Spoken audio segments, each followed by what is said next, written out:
racine et au fondement. Amen. La Bible dit dans le psaume 11, vous pouvez le psaume 11,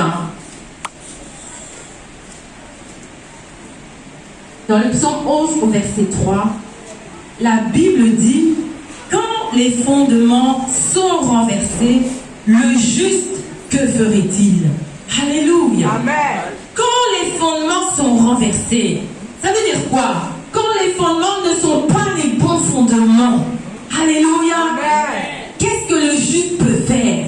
Ça devient compliqué, ça devient difficile. Même si tu as donné ta vie à Jésus, mais que les fondements de ton foyer ne sont pas bons, c'est compliqué. Alléluia. Amen. C'est pourquoi le fondement, parce que je sais que ici cet après-midi, je m'adresse à un public général. Alléluia. Amen. Je m'adresse à des hommes et des femmes mariés. Je m'adresse à des célibataires. Alléluia. Amen. Je m'adresse à ceux qui aspirent au mariage. Amen. Amen. Donc nous allons commencer par le fondement. Alléluia. Amen. Parce que le fondement, c'est la base. Alléluia. Amen. Sur laquelle on peut bâtir.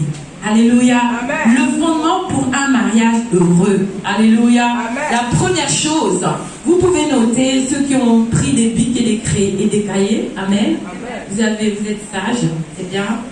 La première chose, c'est d'abord le choix du conjoint. Amen. Amen. La base pour expérimenter et vivre un mariage heureux, c'est d'abord le choix du conjoint. Alléluia. Amen. On ne se marie pas n'importe comment. Amen. On ne se marie pas avec n'importe qui. Amen. Alléluia. Amen. Il y a certains critères que nous devons respecter. Alléluia. Amen. Il y a certains critères. Et le premier critère dans la parole de Dieu, c'est que la Bible n'encourage pas le mariage entre un chrétien et un non-chrétien. Alléluia. Amen. La Bible n'encourage pas du tout alors, que ce soit dans l'Ancien Testament ou dans le Nouveau Testament, le mariage entre un chrétien et un non-chrétien. Alléluia. Amen. Lisons ce que la Bible dit là-dessus. Ça se trouve dans 2 Corinthiens 6. Alléluia. Amen. 2 Corinthiens 6 du verset 14 à 16.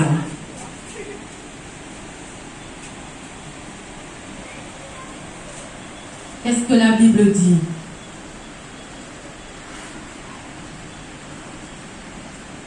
Ne vous mettez pas avec les infidèles, soit un jour étranger. Car quel rapport y a-t-il entre la justice et l'iniquité? Qu'y a-t-il de commun entre la lumière et les ténèbres? Est-ce que tu sais que quand tu as donné ta vie à Jésus, tu es maintenant la justice de Dieu? Alléluia. Amen. La Bible dit que celui qui n'a pas connu le péché est devenu péché afin qu'en lui nous devenions la justice de Amen. Dieu. Alléluia. Amen. Lorsque nous naissons de nouveau, lorsque nous devenons chrétiens, nous recevons une nouvelle nature qui est la justice, qui est la nature de Dieu, qui est la nature de Christ. Alléluia. Amen. Et si la Bible dit qu'il n'y a aucun rapport entre la justice et l'iniquité, il n'y a rien de commun entre la lumière et les ténèbres. Lorsque tu donnes ta vie à Jésus, tu es maintenant un enfant de lumière. Amen. La Bible dit que tu es passé du royaume des ténèbres dans le royaume de lumière. Alléluia. Et il n'y a aucun rapport entre la lumière et les ténèbres. La lumière, c'est la sphère d'influence de Dieu. Les ténèbres, c'est la sphère là où le diable règne. Alléluia. Et il n'y a aucun rapport entre les ténèbres et la lumière. C'est pourquoi, lorsque tu es dans la lumière, ne va pas te mettre avec quelqu'un qui est dans les ténèbres. Parce que tu viens te mettre à nouveau sous le joug de Satan. Toi qui avais été délivré de la puissance du diable, toi qui es délivré de la puissance des ténèbres, maintenant en te mettant en alliance avec quelqu'un qui est encore dans le royaume des ténèbres, tu retournes encore te mettre sous le joug du diable, sous le joug de Satan. Quelqu'un a dit, si tu épouses un païen, si tu épouses un non-croyant, si tu épouses quelqu'un qui ne connaît pas Jésus, ton beau-père sera le diable. Alléluia. Qui veut avoir le diable pour beau-père? Moi, je ne veux pas. Il nous construire comme cela. Jésus nous a libérés. Jésus nous a rachetés. Jésus nous a fait passer dans son royaume de lumière. Et moi, je vais encore aller à mettre un pied dans le royaume des ténèbres. Non. Alléluia. C'est pourquoi le premier critère, c'est lorsque tu es chrétien, tu te maries avec quelqu'un qui est aussi chrétien, quelqu'un qui connaît Jésus, quelqu'un qui aime Jésus, quelqu'un qui a donné sa vie à Jésus, quelqu'un qui veut suivre Jésus comme toi. Alléluia. Amen. La deuxième chose, tu dois consulter Dieu. Alléluia. Tu dois consulter Dieu. Amen. Lorsque on donne sa vie à Jésus, la Bible dit que maintenant notre vie ne nous appartient plus. Maintenant nous appartenons à Jésus. Alléluia. Ça veut dire quoi? Ça veut dire que avant de faire quoi que ce soit, avant de prendre une décision, je dois d'abord aller vers Jésus et demander: Père, Papa, est-ce que cette personne-là qui est venue vers moi, est-ce que c'est vraiment ta volonté? Oui, il est chrétien, mais est-ce que c'est ta volonté? Parce que des chrétiens, il y en a plein. Alléluia. Les chrétiens, les églises sont remplies de chrétiens. Mais est-ce que je peux me marier avec tout le monde? Alléluia. Non, Dieu connaît la personne qu'il te faut. Dieu connaît la personne qui te convient. Dieu connaît la personne avec qui tu seras heureux et heureuse. C'est pourquoi, avant de prendre l'engagement, tu dois d'abord aller consulter ton Dieu. Alléluia. Et je vous assure, lorsque vous demandez à Dieu sa volonté, Dieu vous montre sa volonté. Parce que Dieu ne veut pas que vous alliez dans un mariage pour souffrir. Moi, je connais des chrétiens qui se sont mariés. Mais quand ils se sont mariés, ils étaient chrétiens. Mais quand ils se sont mariés, le mariage est devenu un champ de boxe. Amen. Un champ de boxe. Ils se suivaient avec des couteaux dans la maison. Les voisins étaient obligés d'appeler la police pour intervenir. Est-ce que ça rend gloire à Dieu? Non. Amen. Donc la deuxième chose, la première chose, il faut qu'il soit chrétien. La deuxième chose, tu dois consulter Dieu. Amen. Je m'adresse ici aux femmes. Je m'adresse ici aux jeunes filles qui veulent se marier. Quand un homme vient vers toi, ne tombe pas tout de suite là. Oh, ça y est, le mari est arrivé. Non. Prie, demande à Dieu: Seigneur, montre-moi qui est cette personne. Montre-moi. Et Dieu va te montrer. Comme Dieu veut ton bien, comme Dieu veut ton bonheur, il ne va pas tarder. Alléluia. Première conversation avec cette personne, tu vas savoir. Lui-même, il va se dévoiler. S'il était un loup, tu sauras que c'était un loup. S'il était venu avec des vêtements de brebis, rien qu'à la première conversation, il va se dévoiler. Alléluia. Parce que tu avais prié, Dieu va te montrer. Regarde qui est cette personne. Alléluia. C'est sur ça que tu te bases pour choisir ton équipe. Tu ne choisis pas avec tes yeux physiques, avec tes yeux charnels. Oh, cette personne est tout le temps là. Non. Ça ne veut rien dire. Demande à Dieu. Dieu, la Bible dit, l'homme regarde à l'apparence, mais Dieu regarde au cœur. Celui qui connaît les cœurs, celui qui sent les cœurs, celui qui sait ce qui se passe dans les cœurs, c'est Dieu. Amen. Donc la deuxième chose, il faut consulter Dieu. Et la troisième chose, la marque de l'approbation divine, lorsque tu as fait ton choix, c'est la paix. Alléluia. La Bible nous dit, dans Ésaïe 55, verset 12, je vais le lire. Alléluia. Ésaïe 55, verset 12.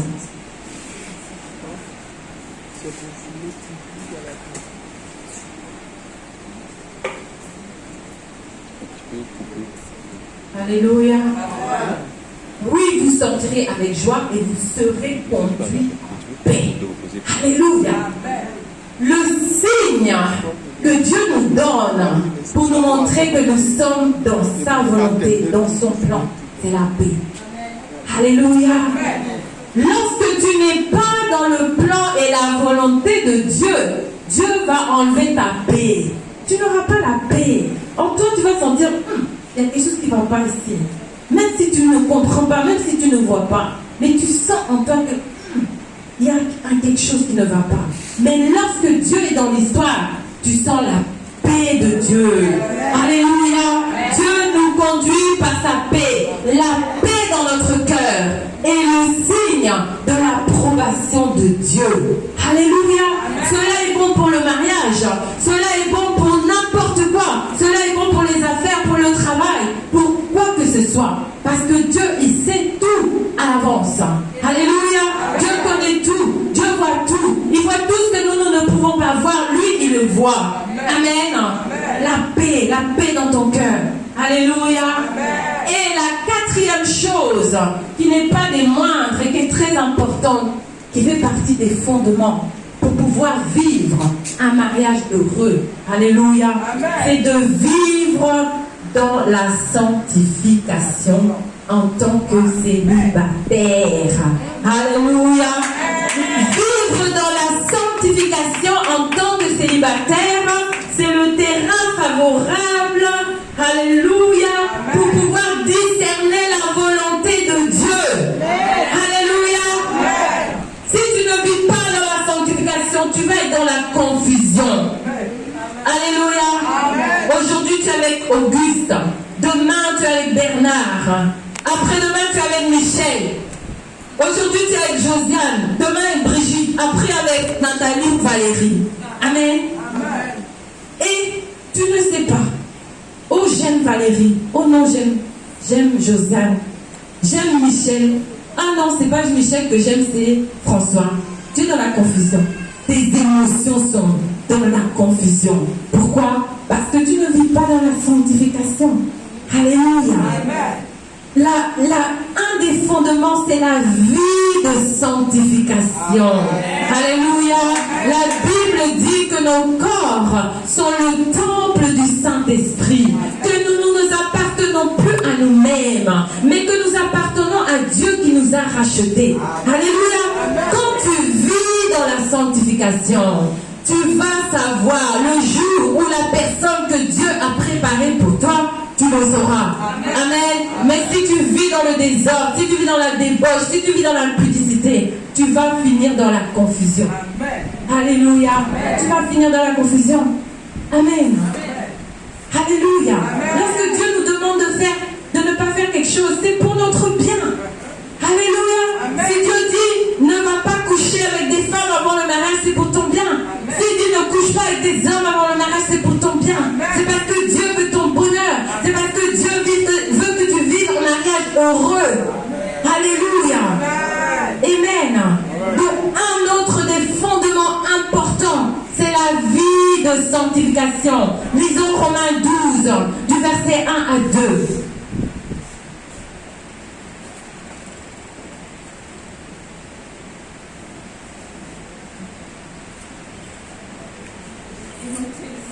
Notez toutes les références, vous irez le relire après chez vous à la maison. Amen. Romains 12, verset 1 à 2. La Bible dit ceci. Je vous exhorte donc, frères, par les compassions de Dieu, à offrir vos corps comme un sacrifice vivant, saint, agréable à Dieu, ce qui sera de votre part un culte raisonnable. Alléluia. Et si la Bible nous dit d'offrir nos corps comme un sacrifice vivant et saint, ça veut dire quoi? Tu dois offrir ton corps à Dieu. Tu dois dire, je ne m'appartiens plus. Maintenant, je t'appartiens. Alléluia. Vivant, tu ne vas pas te couper. Amen. Dans l'Ancien Testament, ils offraient des sacrifices morts. Ils apportaient des animaux, ils coupaient, il fallait qu'il y ait du sang, tout ça, tout ça. Mais là, Jésus a déjà accompli le sacrifice ultime. Amen. Mais nous pouvons nous offrir comme des sacrifices vivants et saints. Alléluia.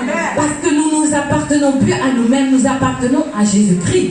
Et la Bible dit, ne savez-vous pas que votre corps est le temple du Saint-Esprit et que l'Esprit de Dieu habite en vous? Quand tu as donné ta vie à Jésus, tu n'es plus n'importe qui. Amen. Alléluia.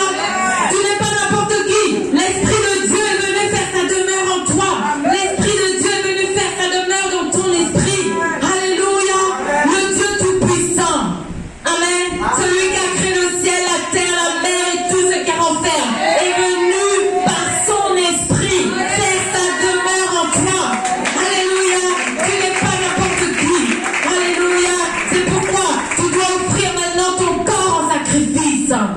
Alléluia. Amen. On continue.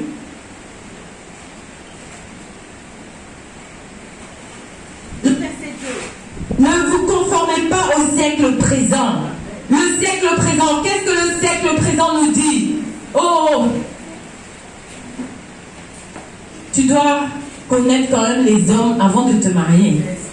Oh, quand un homme rencontre une femme, oh, je dois quand même connaître la femme avant de me marier avec quand même. Je ne vais pas me marier avec sans avoir connu. Sans l'avoir connue, je dois d'abord goûter. C'est ça qu'ils disent, hein. Ça, c'est le raisonnement des hommes du siècle présent. Amen. Amen. Mais nous ne devons pas nous conformer au siècle présent. Alléluia.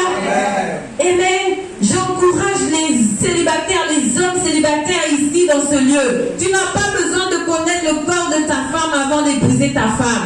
Amen. Dieu qui t'a amené cette femme, il sait que cette femme te convient. Si tu as demandé la volonté de Dieu et que Dieu t'a dit oui, c'est elle, tu n'as pas à te demander oh comment elle est, comment ça va se passer, comment elle fonctionne. Non, parce que tu as demandé la volonté de Dieu, Dieu te l'a amené, donc c'est que ça va bien se passer. Tu n'as pas besoin de goûter là comme ils disent avant. Amen.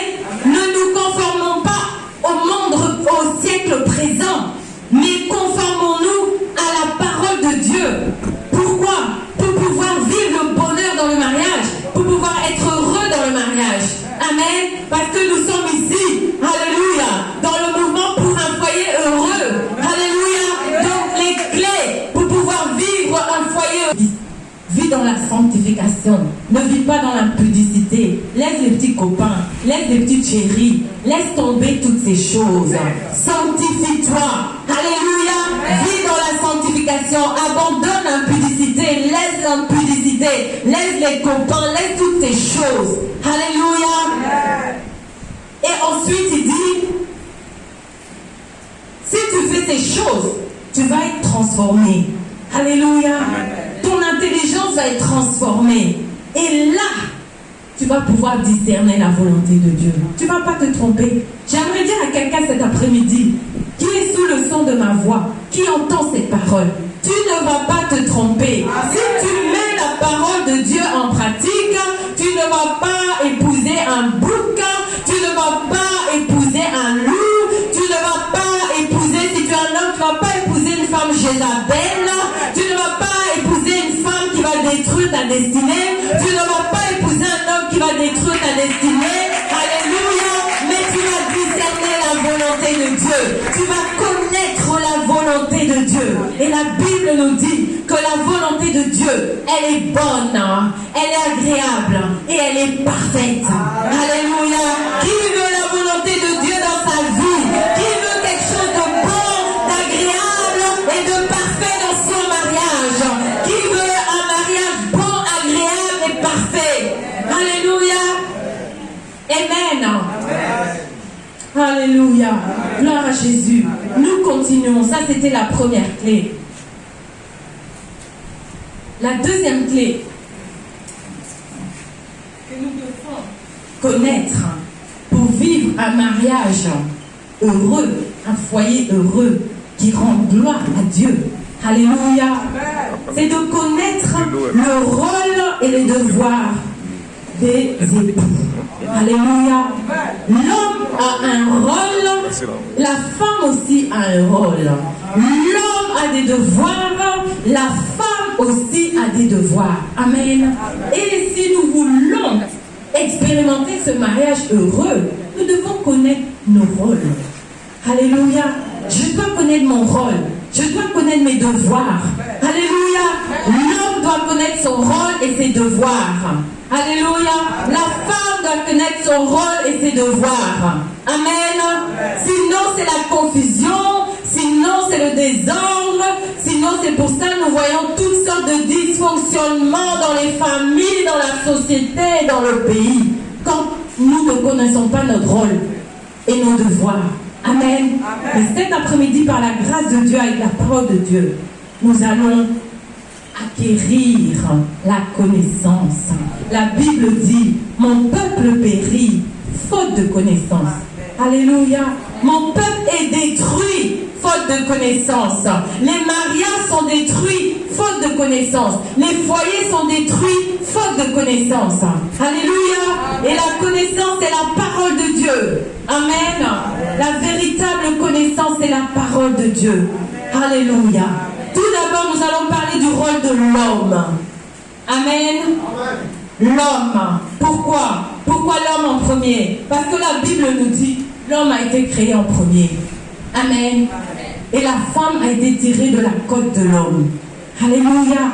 Donc, j'aimerais rappeler aux hommes cet après-midi que le premier responsable, alléluia, c'est l'homme.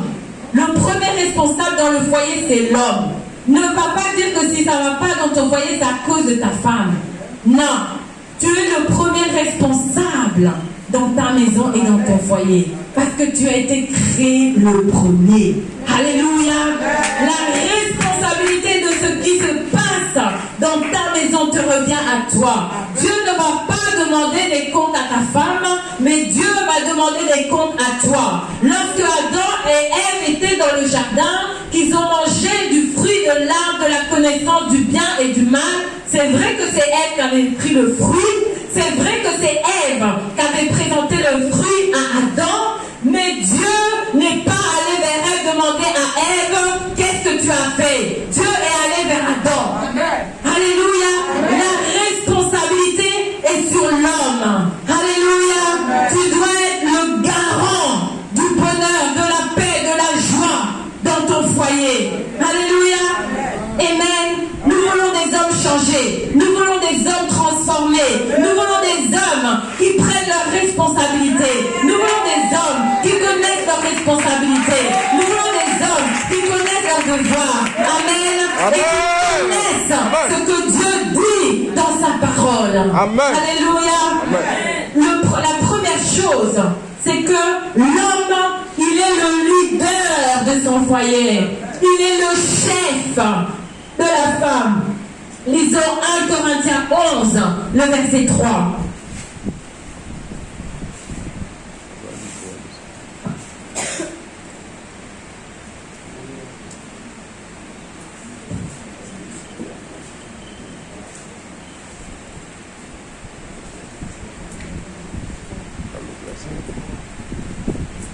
L'homme, 1 Corinthiens 11, le verset 3, qu'est-ce que ça dit? Je veux cependant que vous sachiez que Christ est le chef de tout homme, et que l'homme est le chef de la femme, et que Dieu est le chef de Christ. Alléluia. L'homme est le chef de la femme. Qu'est-ce que ça veut dire? L'homme est la tête. Alléluia. L'homme est la tête de la femme, tout comme Christ est la tête de l'Église. Qu'est-ce qu'on fait avec la tête? Je pose une question aux hommes. On réfléchit. Amen. Alléluia. Donc, toi, l'homme, tu dois être capable de penser, tu dois être capable de réfléchir pour ton foyer, pour ta maison, pour que les choses aillent de l'avant. Tu dois prendre du temps pour t'asseoir. Quand tu n'es pas en train de travailler pour pouvoir aux besoins de ta famille, tu dois être dans la prière, tu dois demander à Dieu, tu dois poser des questions à Dieu, tu dois demander à Dieu la sagesse, tu dois réfléchir avec Dieu. Où est-ce que j'amène ma maison? Quelle est ta vision? Quels sont tes plans pour notre foyer? Qu'est-ce que tu veux que nous fassions? Alléluia! C'est ça la responsabilité de l'homme. L'homme est le leader et en tant que leader, en tant que chef, il doit être aussi celui qui porte la vision du foyer. Alléluia!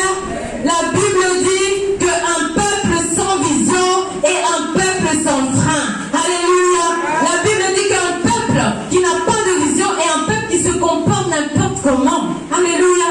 Quand un foyer n'a pas de vision, ce sera le désordre dans la maison. Alléluia! Et cette responsabilité-là, elle est à l'homme. Alléluia! Tu n'es pas le chef pour dire c'est moi le chef ici. Parce qu'il y a des hommes, c'est comme ça. Quand la femme dit non, il dit c'est moi le chef ici. Amen. Si tu es vraiment le chef, tu n'auras pas besoin de dire que tu es le chef. on saura que tu es le chef. Alléluia. Parce que tu vas prendre tes responsabilités de chef. Si tu dois rappeler à la femme que c'est toi le chef, c'est qu'il y a un problème. Amen. C'est qu'il y a un problème. Alléluia. Amen. Je vais boire un peu d'eau, excusez-moi.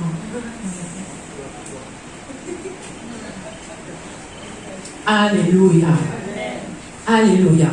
La deuxième chose, le rôle de l'homme. Il doit aimer sa femme comme Christ a aimé l'Église. Alléluia. Amen. Et cela, nous lisons dans Éphésiens 5, le verset 25. Ça, ce n'est pas un petit morceau. Éphésiens 5, le verset 25. Oui, très bien. Éphésiens, le chapitre 5, verset 25. Amen. Marie, aimez vos femmes comme Christ a aimé l'Église et s'est livré lui-même pour elle. Amen. Amen. Amen. Ce que nous avons vu avant, c'est le rôle de l'homme. Il est le chef. Ici, nous voyons son premier devoir, c'est d'aimer sa femme. Alléluia. Amen. Le premier devoir de l'homme envers son épouse, c'est de l'aimer. Alléluia.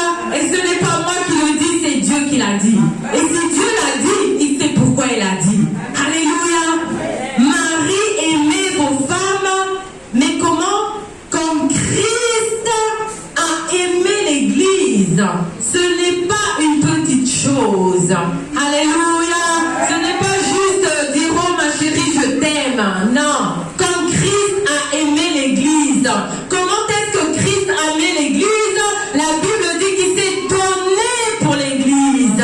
Alléluia. La Bible dit qu'il nous a aimés alors que nous étions encore pécheurs. Il a donné sa vie pour nous. Alléluia. Le mari doit aimer sa femme de la même manière que Jésus a aimé l'Église. Le mari doit donner sa vie pour sa femme. Alléluia. Le mari ne vit plus pour lui-même, mais il vit pour sa femme. Alléluia. C'est de cette manière que tu dois aimer ta femme. Alléluia. Ce n'est pas juste lui dire chérie, je t'aime, mais on ne voit pas les fruits. Le mari doit donner sa vie. Il doit aimer sa femme comme Christ a aimé l'Église. Alléluia. Comme Christ nous a aimés. Comment est-ce que nous étions? La Bible dit que nous étions encore des pécheurs. Ça veut dire que même si ta femme n'est pas parfaite, tu dois l'aimer. Alléluia. Oh, ma femme, elle ne sait pas s'habiller. Ma femme ne sait pas préparer. Ma femme ne sait pas tenir la maison. Ma femme ne sait pas faire un lit. Ma femme ne sait pas faire ceci, ne sait pas faire cela. Tu dois l'aimer. Alléluia. Parce que Christ nous a aimés. Alléluia.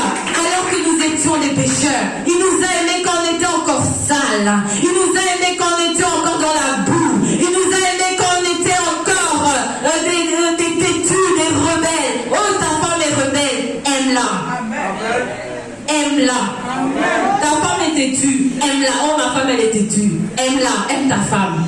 Amen. Parce que Christ nous a aimés alors que nous étions des pécheurs. Et Dieu demande à l'homme d'aimer sa femme comme Christ a aimé l'Église.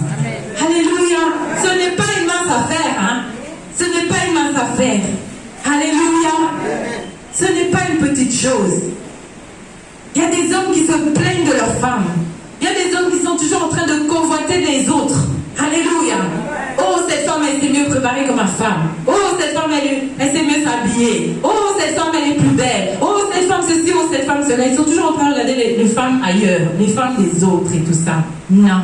Dieu dit, aime ta femme. Alléluia. Comme Christ a aimé l'Église, aime-la. Aime-la avec ses défauts. Aime-la avec ses faiblesses. Aime-la tel que Christ t'a aimé. Lorsque Christ t'a aimé, tu n'étais pas parfait. Tu étais un impudique. Tu étais un débauché. Tu étais un ivrogne. Tu étais un soulard. Tout le monde te connaissait dans le quartier. Tu couchais avec toutes les femmes du quartier. Mais Christ t'a aimé. Alléluia. De la même manière que Christ t'a aimé, maintenant tu dois aimer ta femme aussi. Alléluia. Ne commence pas à parler en mal de ta femme. Ne commence pas à dire du mal de ta femme. Aime-la. Prie pour elle. Commence à déclarer la parole de Dieu. Lorsque tu vas dans ton lieu secret, lorsque tu vas avec Dieu, commence à déclarer: je veux que ma femme soit comme cela. Je déclare ma femme est la plus belle. Je déclare ma femme est la mieux habillée. Je déclare ma femme est prospère. Je déclare que ma femme sait tenir une maison. Même si quand tu rentres du travail, tu trouves tout en désordre, le ménage n'a pas été fait, le lit depuis le matin, le lit n'a pas encore été fait, les enfants sont sales, ils sont pas bien habillés. Toi, va dans le lieu secret et prie. Tout je déclare, ma femme est une femme vertueuse. Ma femme est une femme, la maison est la mieux tenue de tout le quartier. Mes enfants sont les mieux habillés. Ma femme est la plus propre. Ma femme est la plus ordonnée. Ma femme sait gérer l'argent, les finances. Alléluia. La Bible dit que la vie et la mort sont dans le pouvoir de la langue et qu'un homme rassasie son corps de ses paroles, du fruit de ses lèvres.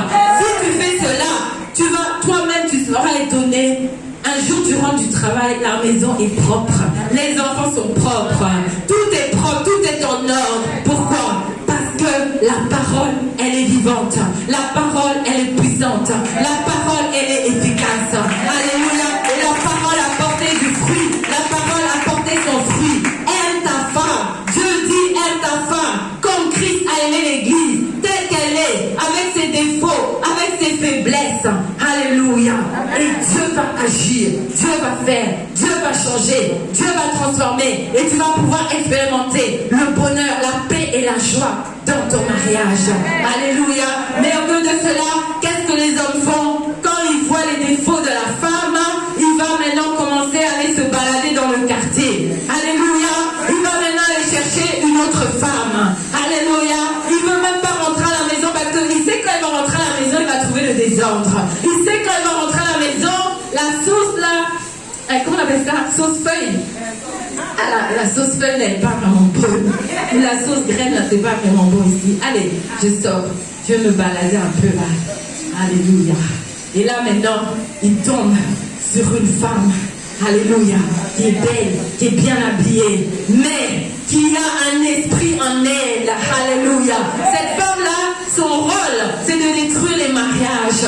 Cette femme-là, c'est une envoyée du diable pour semer le désordre dans les foyers. Cette femme est envoyée par le diable pour détruire le foyer, pour que la femme souffre, pour que les enfants souffrent, pour que le mariage souffre, pour que la volonté de Dieu ne puisse pas s'accomplir dans ce foyer. Et toi, tu regardes, tu dis je vais aller avec cette femme. Est-ce que tu sais pas que toutes les femmes ne sont pas des femmes? Est-ce que tu sais pas qu'il y a des femmes, alléluia, oui elles sont peut-être belles, oui elles sont peut-être bien habillées, mais spirituellement tu ne sais pas à qui tu as affaire.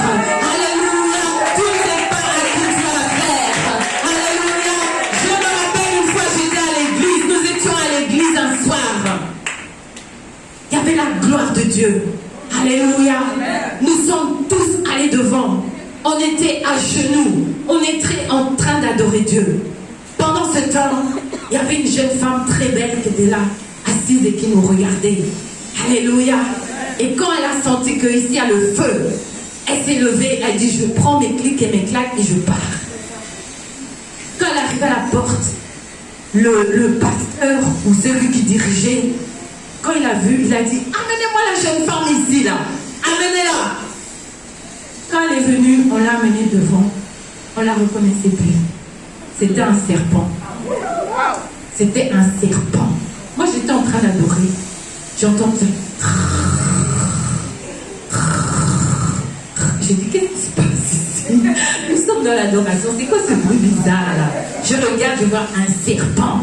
Une tête déformée, tu ne peux pas reconnaître la personne, de la bave en train de ramper sur le sol. Alléluia. Mais toi tu l'avais vue dans la rue, oh, elle est sexy celle-là, hein? Moi je vais la suivre. En tout cas celle-là, là, elle ne peut pas passer. Il faut que je l'ai. Amen. Mais tu ne sais pas que c'est un serpent. Tu ne sais pas que c'est un diable. Tu ne sais pas que c'est un esprit. Tu ne sais pas que c'est un esprit de Jézabel. Tu ne sais pas que c'est un envoyé du diable. Alléluia. Et après, tu viens dans ta maison et tu crois que tu vas avoir la paix. Tu as allumé le feu dans ta maison. Tu as allumé le feu. Maintenant, tu veux même plus de ta femme. Maintenant, ta tête est ailleurs. Dieu a dit aime ta femme. Maintenant, tu commences à aimer d'autres femmes. Alléluia. Maintenant, les enfants sont malheureux dans ta maison. Les enfants, pas d'affection de papa. Papa n'est jamais à la maison. Quand papa est là, c'est juste pour dormir. Dès qu'il se lève, c'est pour sortir. Il revient, c'est pour dormir. On ne le voit jamais. Il n'a même plus de temps pour parler avec les enfants. Il n'a même plus de temps pour rester avec sa femme. Pourquoi? Parce qu'il est allé toucher à l'interdit. Il est allé toucher à quelque chose qu'il n'aurait pas dû toucher. Alléluia. Amen. Et cela a amené le feu dans sa maison. Cela a amené le royaume des ténèbres dans sa maison. Maintenant, il y a la division. Maintenant, il y a la haine. Maintenant, il y a le rejet. Maintenant, les enfants, la femme se sent rejetée. Les enfants se sentent rejetés. Alléluia. Ce n'est pas la volonté de Dieu. Dieu veut que nous expérimentions le bonheur et la paix. Amen. Amen. Alléluia. Amen. Nous continuons, nous allons de l'avant. La troisième chose, c'est de pouvoir aux besoins.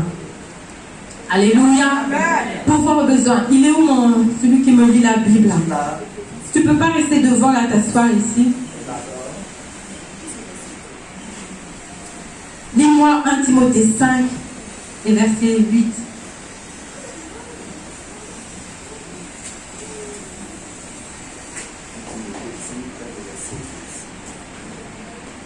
Je lis la parole de Dieu. 1 Timothée chapitre 5, verset 8. Si quelqu'un n'a pas soin des siens, et principalement de ceux de sa famille, il a renié la foi. Il est pire qu'un infidèle. Amen. Un infidèle païen. Tu peux être chrétien. Tu peux être serviteur de Dieu. Tu peux être pasteur. Tu peux faire tomber l'onction là. Hein? Quand tu prends le micro là, tout le monde est par terre. Alléluia. Tout le monde est par terre. Mais si tu ne prends pas soin des tiens, tu es pire qu'un infidèle. Amen. Tu dois prendre soin des tiens. Tu dois prendre soin de ta femme. Tu dois prendre soin de tes enfants. Moi, je connais des hommes. Je connaissais des hommes. J'ai vécu mon pays d'origine. Le prophète m'a présentée comme étant française. Hein. Mais je suis aussi africaine. Je ne suis pas que française. Mon papa était congolais. J'ai vécu au Congo. J'ai vécu en République démocratique du Congo à Kinshasa. Et je connaissais des hommes là-bas. La femme n'a rien à manger. Les enfants n'ont rien à manger. La femme est habillée avec des haillons, des habits troués. Les enfants sont habillés avec des habits troués.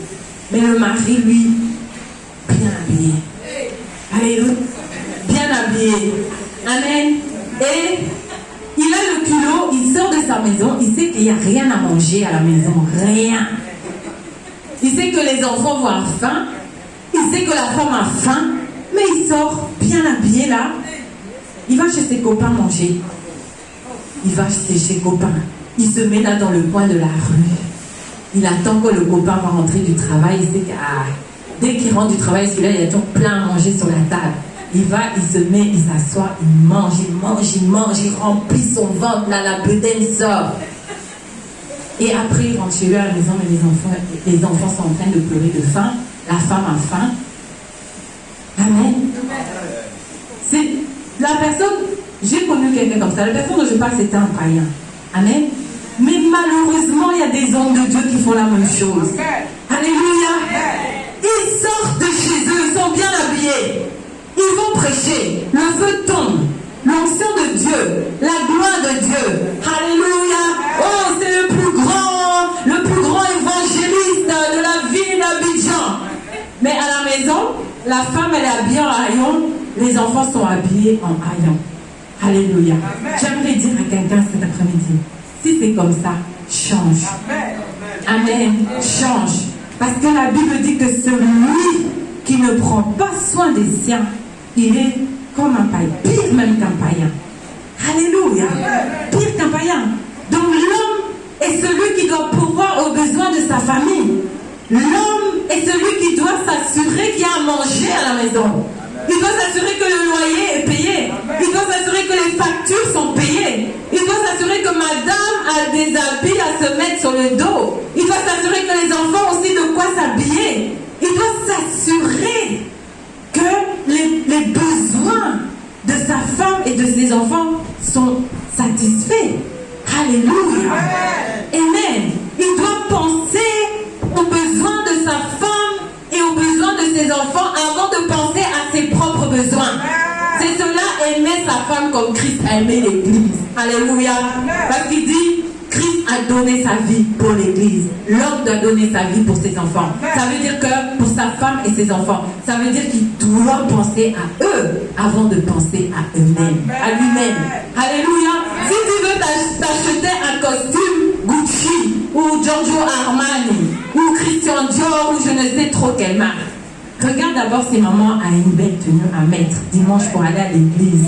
Si elle a des chaussures, si le talon n'est pas abîmé là, regarde d'abord ça.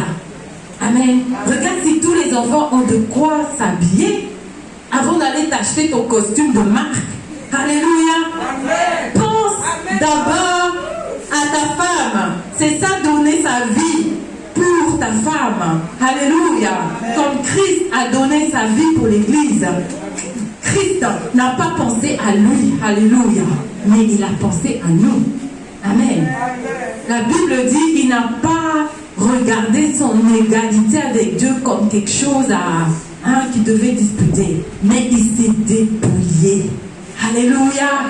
Il s'est dépouillé lui-même. Alléluia. Il est devenu semblable à un homme. Il a pris la forme d'un serviteur. Alléluia. Et il a accepté l'obéissance jusqu'à la mort sur la croix. Et c'est pourquoi Dieu l'a élevé et lui a donné le nom qui est au-dessus de tout nom. Alléluia. C'est de cette manière que tu dois aimer ta femme. Tu dois te dépouiller. Tu dois te dépouiller pour ta femme. Alléluia. Tu dois te dépouiller pour elle. Alléluia. Afin de l'embellir. Alléluia. Afin de faire d'elle la fleur, la plus belle fleur dans ton jardin. Alléluia. Alléluia. Parce que la Bible dit que la femme est la gloire de l'homme. Quelle gloire quand ta femme, toi tu portes un costume Christian Dior et ta femme est habillée avec un habit qu'elle a lavé, repassé, il n'y a même plus de couleur. Amen. Où est la gloire? Où est ta gloire? Alléluia. La femme est la gloire de l'homme. Amen. Nous continuons. Alléluia. Quatrième point. Donner à la femme ses droits conjugaux. Amen. 1 Corinthiens 7, le verset 3.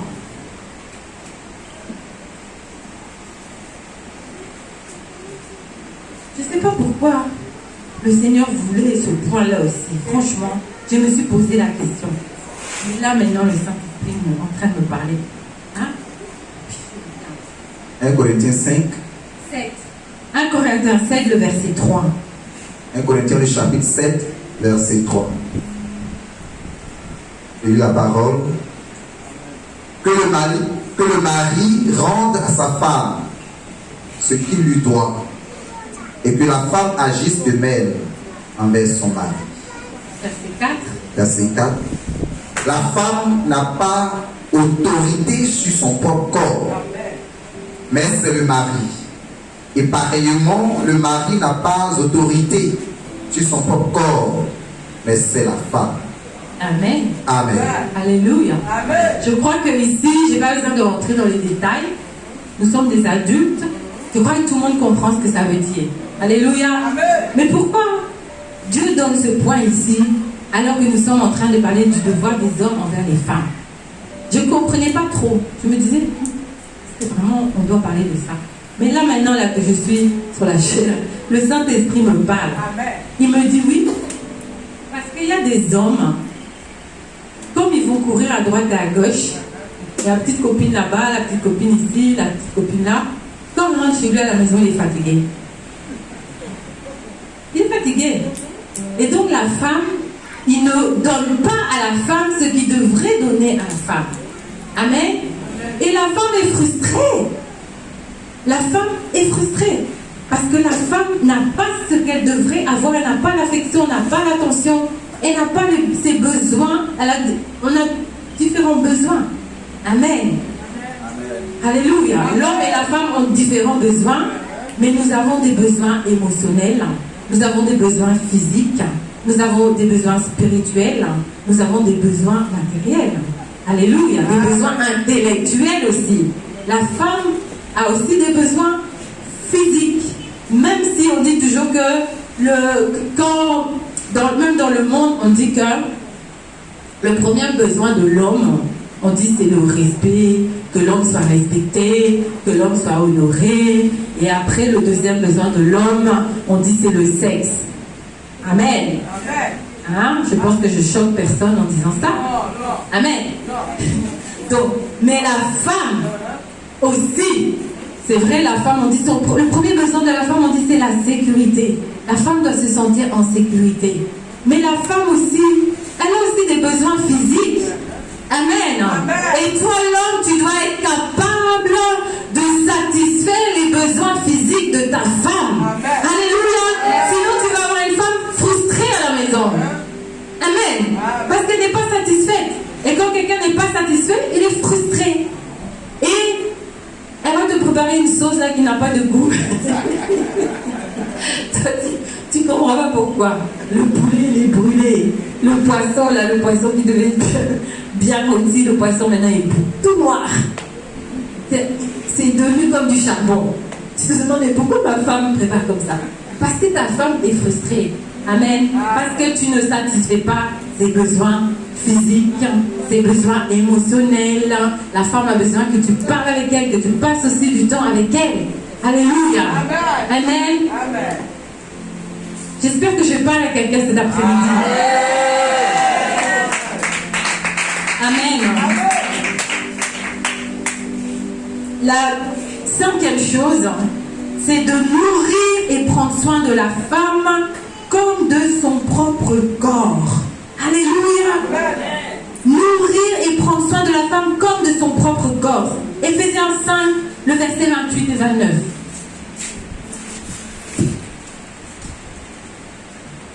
Éphésiens chapitre 5, verset 28 à 29. Amen. C'est ainsi que les maris doivent aimer leurs femmes comme leur propre corps. Alléluia. Amen.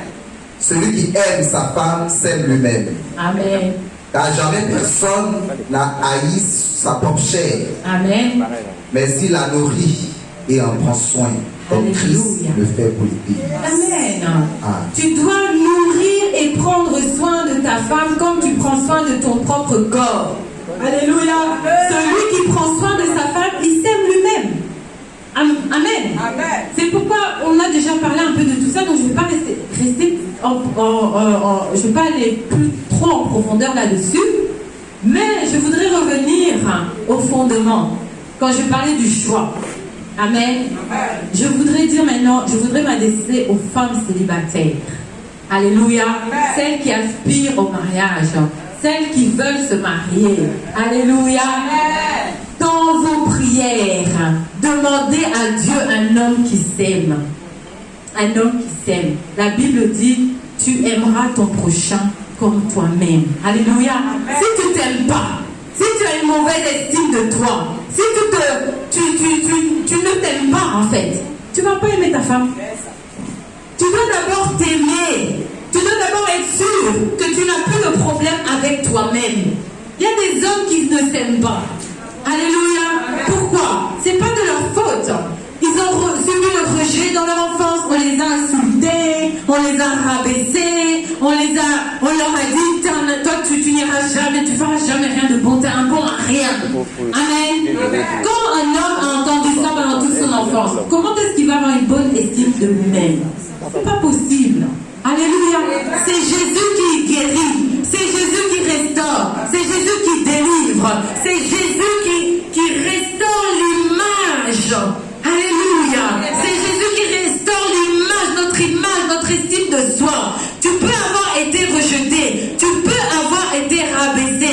Tu peux avoir été piétiné, foulé aux pieds. On t'a insulté.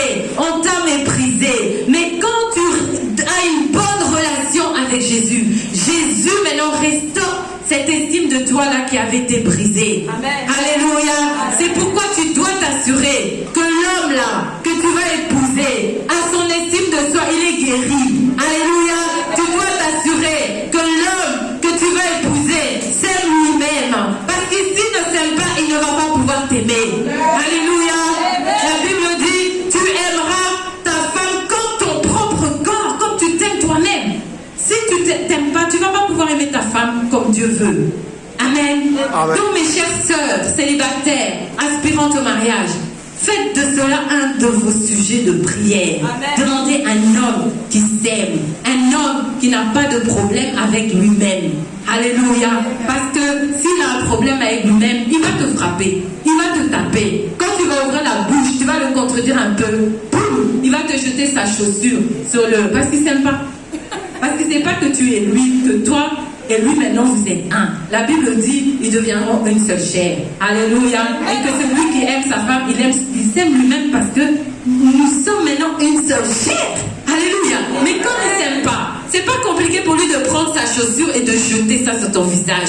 C'est pas un problème pour lui de te taper jusqu'à te faire des bleus. Tu peux même plus sortir de la maison parce que tes yeux sont gonflés. Pourquoi? Parce qu'il ne s'aime pas. Amen. C'est important. Alléluia. C'est important. Alléluia.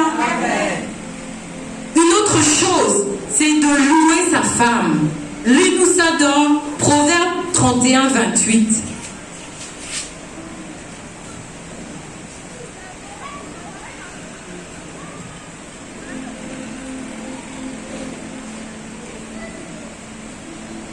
Proverbe 31, 28. Amen.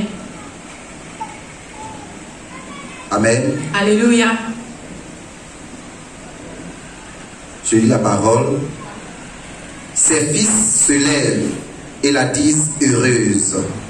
Son mari se lève et lui donne des louanges. Alléluia. Amen. Ici, on nous parle de la femme vertueuse. Son mari se lève et lui donne des louanges. Son mari la loue. Alléluia. L'homme doit être capable de louer sa femme. Amen.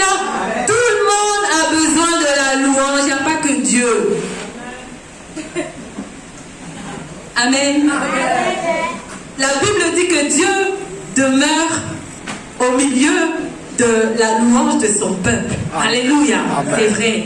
Dieu aime la louange. Que lorsque nous louons Dieu, Dieu descend. Amen. Mais il n'y a pas que Dieu qui aime la louange. Nous, la Bible dit que nous avons été créés à son image et à sa ressemblance. Alléluia. Ton mari, tu dois être capable aussi de louer ta femme. Amen. La Bible dit que si nous ne louons pas Dieu, même les pierres vont le louer. Si tu ne loues pas ta femme, quelqu'un d'autre va la louer. Alléluia. C'est à toi de louer ta femme. Amen. C'est à toi de la louer. Amen. Ça fait partie de tes devoirs. Si tu ne le fais pas, elle va entendre des louanges qui viennent d'ailleurs. Alléluia. Elle va recevoir des louanges d'un endroit d'où ça ne doit pas venir. Alléluia. Donc j'aimerais dire à quelqu'un, commence à louer ta femme. Dis-lui qu'elle est la plus belle. Dis-lui qu'elle est la plus jolie. Dis-lui qu'elle est la meilleure. Dis-lui qu'il n'y a personne de comparable à elle. Qu'elle est incomparable. Alléluia. Loue ta femme. Si tu ne l'as jamais fait, commence ce soir quand tu vas rentrer d'ici. Et elle va dire, ah bon, qu'est-ce qui s'est passé aujourd'hui? Quelque chose de nouveau. Alléluia. Amen. Alléluia. Gloire à Jésus. Nous allons maintenant passer au rôle de la femme dans le foyer. J'ai beaucoup insisté sur le rôle de l'homme parce que je savais qu'il y aurait des hommes. Souvent, ce genre de réunion, on n'est que des femmes. On a déjà répété. Combien de fois on a répété ce qu'on doit faire? Amen. Mais les hommes, ils sont rares dans ce genre de réunion. Amen. C'est pour ça que le Saint-Esprit voulait insister là-dessus. Parce que l'homme, c'est la tête. Alléluia. Quand la tête est malade, tout le corps est malade. Quand la tête du foyer est malade, le foyer sera malade. Alléluia. C'est pourquoi je devais insister sur le rôle et les devoirs de l'homme. Nous allons maintenant parler de la femme. Amen. Ça va être une répétition. Parce que je sais que vous avez déjà entendu ça. Mais nous allons répéter. Amen. Alléluia. La première chose, c'est que la femme doit se soumettre à son mari. Alléluia. Amen. La femme doit se soumettre à son mari. Et bon, avant de parler de ça, je voudrais dire que le rôle de l'homme, c'est d'être le leader. Mais le rôle de la femme, c'est d'être l'aide. Alléluia. Parce que la Bible nous dit dans Genèse 1, alléluia, Genèse 2, Genèse 2, tu peux me lire le Genèse 2, le verset 18.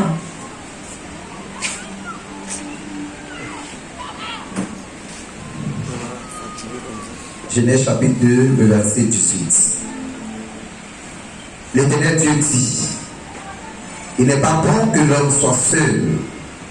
Je lui ferai une aide semblable à lui. Amen. Amen. Le rôle de la femme, c'est être l'aide de l'homme.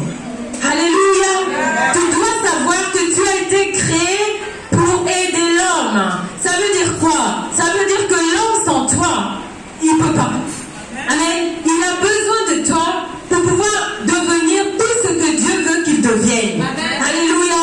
C'est par ton aide que l'homme va devenir la meilleure version de lui-même. C'est par ton aide que l'homme va pouvoir accomplir tout ce pourquoi Dieu l'a mené ici sur la terre. Sans toi, l'homme n'arrivera pas. Il a besoin de ton aide. Alléluia.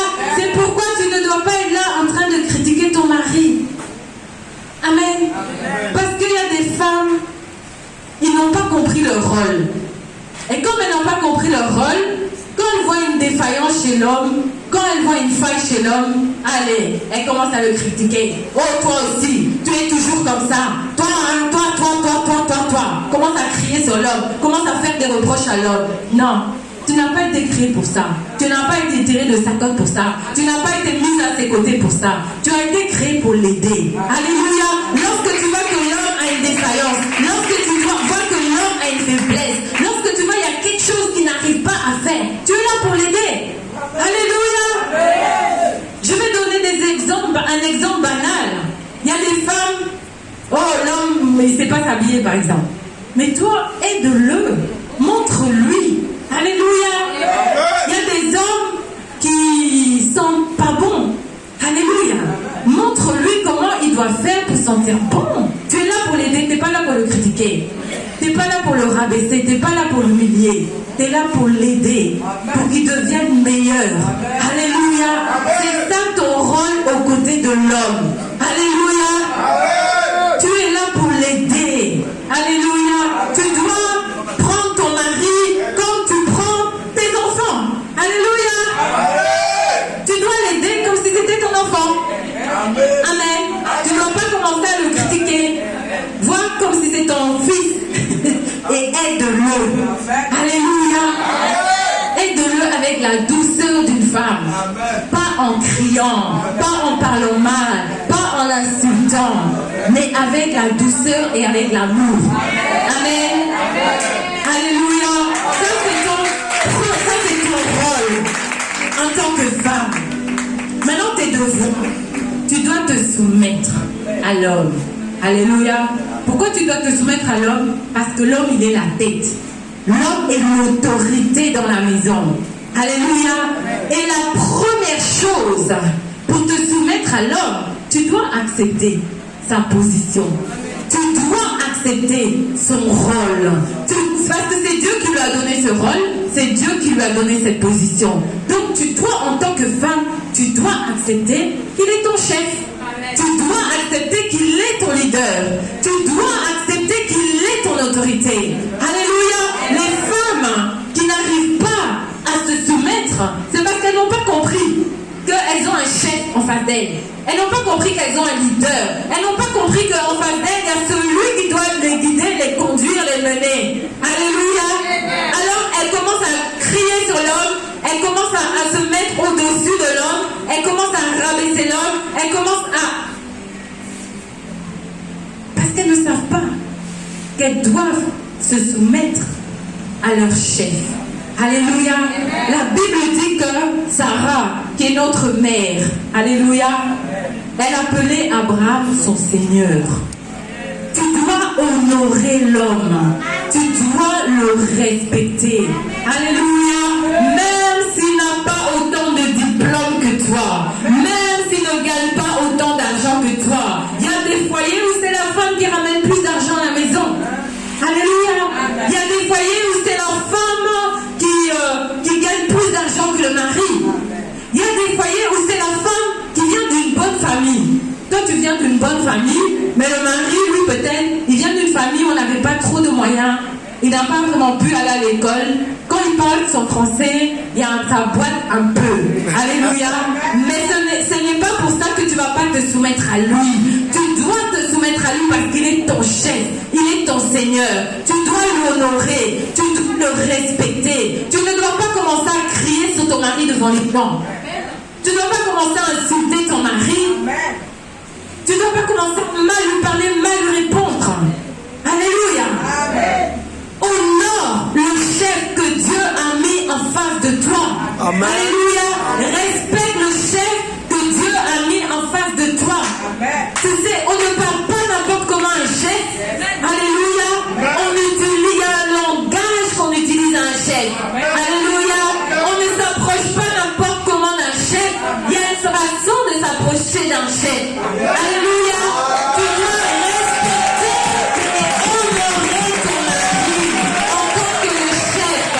C'est pas lui qui s'est mis dans cette position de chef, c'est Dieu qui lui a donné cette position. Alléluia. Parce que la Bible dit que l'homme a été créé en premier et ensuite la femme. Alléluia. C'est Dieu qui lui a donné cet honneur. C'est Dieu qui lui a donné cette position. Et si tu es une femme qui aime Dieu, si tu es une femme, tu vas à l'église, tu dis que tu pries, tu dis que tu aimes Jésus, tu dois te soumettre à ton mari, tu dois te soumettre à ton chef, tu dois te soumettre à ton homme de la même manière que tu dis que tu te soumets à Christ. Alléluia. Si tu dis que tu te soumets à Christ et que à la maison tu es une insensée, à la maison tu es une rebelle, tu ne peux pas te soumettre à ton mari, tu lui cries dessus, tu l'insultes, tu lui parles n'importe comment devant les gens, et tu veux me dire que tu aimes Jésus, et que tu suis Jésus, et que tu es soumise à Christ. Non, je ne peux pas croire ça. Une femme qui est véritablement soumise à Jésus-Christ va comprendre que la personne qui est en face de moi là, je dois l'honorer et je dois la respecter. C'est un chef que Dieu a mis en face de moi. Alléluia. J'aimerais dire à une femme ce soir, quand tu vas rentrer à la maison, si ce n'était pas dans tes habitudes, commence à respecter ton mari. Avance-toi devant lui avec respect, avec honneur. Parle-lui avec respect. Alléluia. Que lorsque l'homme, il y a des hommes, ils savent que quand leur femme va leur parler, ils ont envie de fuir. Ils ont envie de se boucher les oreilles. C'est pourquoi il n'est jamais à la maison. Il y en a, quand ils ont fini le travail, ils n'ont même pas envie de rentrer à la maison. Parce qu'ils savent que, oh là là, qu'est-ce qui va m'attendre encore là-bas. Amen. Il y a des femmes qui croient qu'il faut qu'elles crient sur le mari, il faut qu'elles montrent. Moi aussi, je suis quelqu'un. Alléluia. Il y a des femmes qui veulent, on dirait qu'elles veulent prouver quelque chose à l'homme. Tu n'as rien à prouver. Ce sont les femmes qui d'attaque.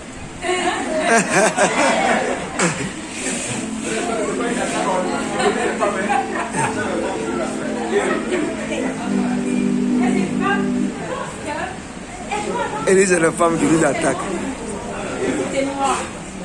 C'est noir. Alléluia. Et elle parle mal au mari, elle répond mal au mari. Parce qu'elle veut montrer qu'elle aussi, elle aussi. Amen. Si tu es cette femme, si tu es dans cette catégorie de femmes, je t'exhorte ce soir, s'il te plaît ma soeur, change tes habitudes. Alléluia. Change tes habitudes. Alléluia. Dieu veut que tu honores ton mari. Dieu veut que tu le respectes. Dieu veut que tu le considères comme étant ton chef, ton leader. Alléluia. Quand ton mari dit quelque chose, commence pas. S'il dit oui, ne dis pas non. S'il dit A, ne dis pas B. Alléluia. Il y a des femmes, quand le mari dit A, la femme elle dit B. Non. C'est à l'homme que Dieu a donné la vision. Alléluia. C'est à l'homme. Il ne peut pas y avoir deux visions dans une maison. Quand il y a deux visions dans une maison, on appelle cela la division. Alléluia. Il ne peut qu'avoir une seule vision. Et cette vision a été donnée à l'homme. Alléluia. Et tu dois respecter cela. Tu dois honorer cela. C'est pourquoi tu dois bien choisir avant de te marier. Alléluia. C'est pourquoi le fondement est important. Parce que si tu te maries à l'homme qui n'a pas de vision, ma soeur, ça va être difficile pour toi. Alléluia. Si tu te maries à un insensé, ça va être difficile pour toi. Parce que ça reste ton mari, ça reste ton Seigneur. Tu dois l'honorer, tu dois le respecter, tu dois lui obéir. Alléluia. C'est pourquoi je dis les fondements sont importants. Alléluia. La femme doit aussi aimer son mari. Tite 2, le verset 4. Il n'y a pas que l'homme qui doit aimer la femme aussi doit aimer le mari. Amen. Et lorsque... Vas-y, dis mon frère. Ouais. Je lis la parole, Tite le chapitre 2, le verset 4. Dans le but d'apprendre aux jeunes femmes à aimer leur mari et leurs enfants. Alléluia. Amen. Les femmes âgées doivent apprendre aux jeunes femmes à aimer leur mari et leurs enfants. Ça veut dire que aimer, ça s'apprend. Alléluia. C'est pas quelque chose d'inné. Alléluia. L'amour, là, souvent, dont on parle dans le monde, c'est l'amour sentimental. C'est les frissons. Oh, tu vois la personne, ton cœur bat, tu sens des frissons, tu ressens des émotions dans ton corps. On ne parle pas de cet amour-là. Amen. Parce que cet amour-là, c'est passager. Ça ne dure pas. Amen. L'amour dont on parle ici, c'est l'amour de Dieu. Tu dois aimer ton mari de l'amour de Dieu. Alléluia. Et c'est quoi l'amour de Dieu? Nous trouvons l'amour de Dieu dans 1 Corinthiens au chapitre 13. J'aimerais que mon frère le lise pour qu'on soit sur le même diapason. Alléluia. Pour qu'on définisse c'est quoi l'amour selon Dieu. Quand Dieu dit aime ton mari, pour que tu comprennes c'est quoi aimer ton mari. Alléluia. Nous devons lire dans la Bible. Qu'est-ce que la Bible dit? Qu'est-ce que Dieu dit sur l'amour? 1 Corinthiens le chapitre 13. Nous lisons. Je vais te dire exactement, tu ne vas pas tout lire parce qu'on n'a pas beaucoup de temps. Il y a beaucoup de choses à dire. Tu vas lire 1 Corinthiens 13.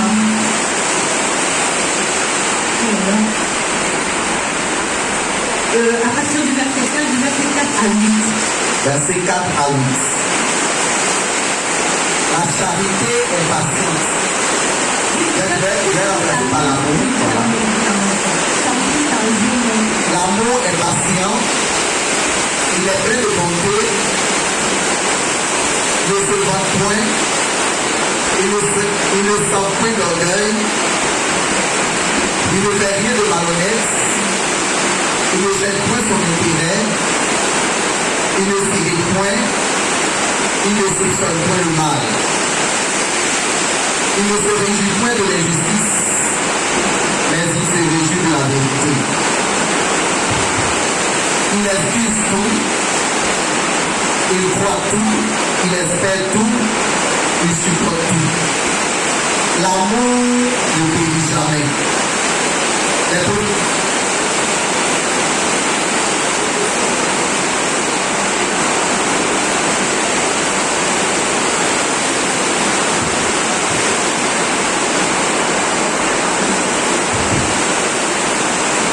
Amen. L'amour excuse tout. L'amour croit tout. L'amour espère tout. L'amour supporte tout. L'amour ne périt jamais. Les prophéties prendront fin.